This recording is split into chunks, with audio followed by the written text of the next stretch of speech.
Doctor Jayashankar Telangana వ్యవసాయ విశ్వవిద్యాలయం వారు అందిస్తున్న వాతావరణ ఆధారిత వ్యవసాయ సూచనలను ఇప్పుడు తెలుసుకుందాం. హైదరాబాద్ వాతావరణ కేంద్రం వారు అందించిన సమాచారం ప్రకారం రాబోవు 5 రోజులు అక్కడక్కడ తేలికపాటి నుండి ఓ మోస్తారు వర్షాలు కురిసే అవకాశం ఉంది. పగటి ఉష్ణోగ్రతలు 38 నుండి 44 డిగ్రీల సెల్సియస్ మధ్య మరియు రాత్రి ఉష్ణోగ్రతలు 26 నుండి 31 డిగ్రీల సెల్సియస్ మధ్య నమోదు కావచ్చు.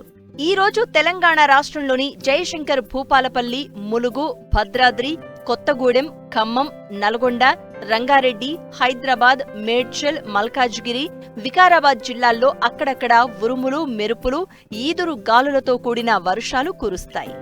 కోసిన పంటలను ముందు జాగ్రత్తగా సురక్షిత ప్రాంతానికి తరలించవలెను. మార్కెట్కు తరలించిన ధాన్యం తడవకుండా టార్పలిన్తో కప్పి ఉంచవలెను. వర్ష సూచనలు ఉన్నందున తాత్కాలికంగా పురుగు మందుల పిచికారీ చేయడం వాయిదా వేసుకోవాలి. నీటి వసతి గల ప్రాంతాలలో పచ్చిమేత కొరకు పశుగ్రాస పంటలుగా జొన్న, మొక్కజొన్న పంటలను వేసుకోవచ్చు. తక్కువ నీటి వసతి గల ప్రాంతాలలో పశుగ్రాస పంటలుగా సజ్జ, బొబ్బర్ల పంటలను వేసుకోవాలి. నీటి కొరత ఉన్న ప్రాంతాలలో వరిలో ఆరుతడి పద్ధతులను పాటించాలి. అధిక వర్షాలు కురిసిన ప్రాంతాలలో పొలం నుండి నీటిని తీసివేసిన తర్వాత పంట త్వరగా కోలుకొనుటకు యూరియా 1% లేదా పొటాషియం నైట్రేట్ ద్రావణం 1% పంటపై పిచికారీ చేయాలి. అధిక వర్షాల వలన శాఖీయ దశలో ఉన్న కూరగాయ పంటలలో నష్టం ఎక్కువగా సంభవించినట్లయితే తిరిగి మొక్కలను నాటుకోవాలి. పడిపోయిన మొక్కజొన్న పచ్చి కంకి దశలో ఉన్నట్లయితే కంకులను కోసి పచ్చి కంకులుగా మార్కెట్లో అమ్ముకోవాలి. అధిక వర్షాలు కురిసే ప్రాంతాలలో వరి పంటలో అగ్గి తెగులు, గింజమచ్చ తెగులు ఆశించే అవకాశం ఉంది.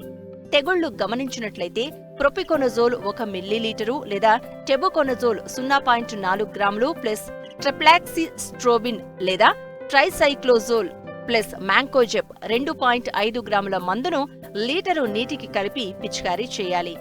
మామిడి తోటలో పడిపోయిన కాయలను సేకరించి మంచిగా ఉన్న కాయలను మార్కెట్కు తరలించాలి. పగిలిపోయిన కాయలను అలాగే తోటలో వదిలేసినట్లయితే తెగుళ్లు ఆశించే అవకాశం ఉంది. మామిడిలో కాయమచ్చ తెగులు గమనించినట్లయితే కార్బెండిజం 1 గ్రాము మందును లీటరు నీటికి కలిపి పిచికారీ చేయాలి. ప్రస్తుతం నమోదవుతున్న అధిక ఉష్ణోగ్రతల వలన వరిలో ఆకునల్లి, కంకినల్లి ఆశించే అవకాశం ఉంది. నివారణకు డైకోఫాల్ 5 మిల్లీలీటర్లు లేదా స్పైరోమెసిఫిన్ 1 మిల్లీలీటరు మందును లీటరు నీటికి కలిపి పిచికారీ చేయాలి. వరిలో సుడిదోమ గమనించడమైనది. ఉధృతి తక్కువగా ఉన్నప్పుడు నివారణకు ఎసిఫేట్ ప్లస్ ఇమిడాక్లోప్రిడ్ 1.5 గ్రాముల మందును లీటరు నీటికి కలిపి పిచికారీ చేయాలి. ప్రస్తుత వాతావరణ పరిస్థితులు వరిలో అగ్గితెగులు సోకుటకు అనుకూలం.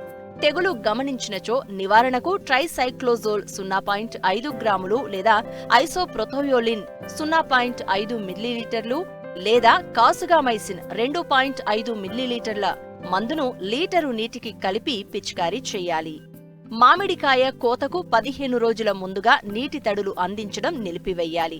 తరచుగా పండు ఈగ గమనించే మామిడి తోటలలో కాయ అభివృద్ధి దశ నుండి పక్వానికి వచ్చే దశలో తోటలను శుభ్రంగా ఉంచవలెను. పండు ఈగ సోకిన కాయలను, పండ్లను ఏరి నాశనం చెయ్యాలి. 10,000 ppm వేప నూనెను పిచికారీ చెయ్యాలి.